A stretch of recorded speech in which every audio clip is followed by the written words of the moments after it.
what I am. Aquaman's greatest superpower isn't controlling the seas or communicating with fish. It's the ability to embrace and absorb his own inherent cheesiness and use it to make himself more entertaining to watch. Permission to come aboard?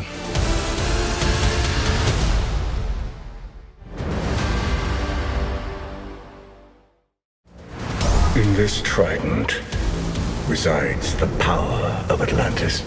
His first solo movie is often corny, but it owns all that with the audacity and fearlessness to just go for it. It's precisely because it's so damn zany, unafraid to embrace its comic bookiness, and is just plain out there that Aquaman is a blast. This is the movie Green Lantern was too reluctant to be. It's the most unabashedly DC Comics embracing movie in the current shared universe, introducing filmgoers to the wondrous realms of Atlantis where sci-fi and fantasy converge like a river into an ocean. It's chock full of glorious geek-out eye candy from the different corners of Atlantean civilization we visit to the climactic underwater battle royale where all its many different groups and species square off. It's a wonder Aquaman works as a whole, given how many ingredients have been thrown into this seafood stew of a movie. And for that successful balancing act, credit must go to the director James Wan for managing to keep this overloaded ship from capsizing and concocting something palatable from all of those parts. What could be greater than a king? The story is clunky, its pacing erratic. The middle stretch where Arthur Curry and Mera venture onto dry land in search of an ancient trident drags on too long, and it's often hilariously melodramatic. But the movie seems mostly hip to its own shortcomings and forges ahead, blissfully and defiantly. Shouldn't we have written it down first? I memorized it, didn't you? Oh, yeah, totally. What did you just say? Something, trident. While Momoa's title character is still largely the same Aqua Bro we met in Justice League, My man. he has more humanizing aspects here, such as his bond with his dad, to keep you invested in him and his tried and true hero's journey arc. Momoa balances the wit, earnestness, and physicality of the role with ease.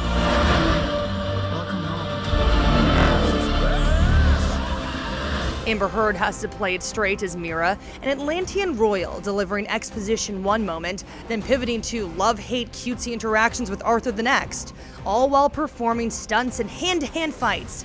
And all this in a ridiculously bad wig. Yet, she pulls it off. There's some cringe-worthy dialogue throughout, with Patrick Wilson's Orm getting a boatload of it. Wilson delivers it all with a combo of straight-faced solemnity and regal cheesiness, usually reserved for local Shakespeare and the park productions. The time has come for Atlantis to rise again. It's precisely because the actors and filmmaker are so sincere and committed to the material that you can forgive any dopiness and just enjoy the ride. I already got one of those. Not like this one, you don't. Meanwhile, as pleasing as it was to see such a faithful rendition of the cool DC villain, Black Manta could have been saved for the sequel, and this movie wouldn't have suffered for it. Manta's storyline ultimately proves a distraction instead of adding anything substantial to the movie. There's so much cool world building in Aquaman, with Atlantis and its many regions receiving distinctive treatments.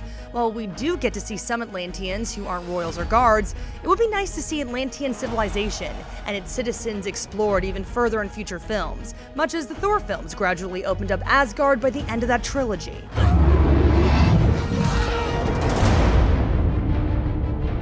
The glee that director James Wan clearly has playing in the world of Aquaman is infectious. He's made a movie for both types of 10-year-olds, literal kids and those who are 10 at heart. Aquaman is one hell of a popcorn movie, a fun time, and a big bet for the DC movie universe that pays off in creating an exciting new realm for future installments to hopefully explore further.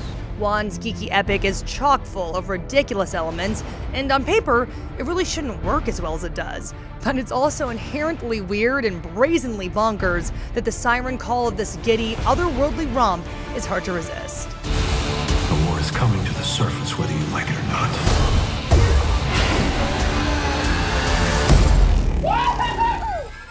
For more reviews, check out what we thought of Bumblebee and Spider-Man Into the Spider-Verse, and as always, be sure to follow and subscribe to IGN on the platform of your choice.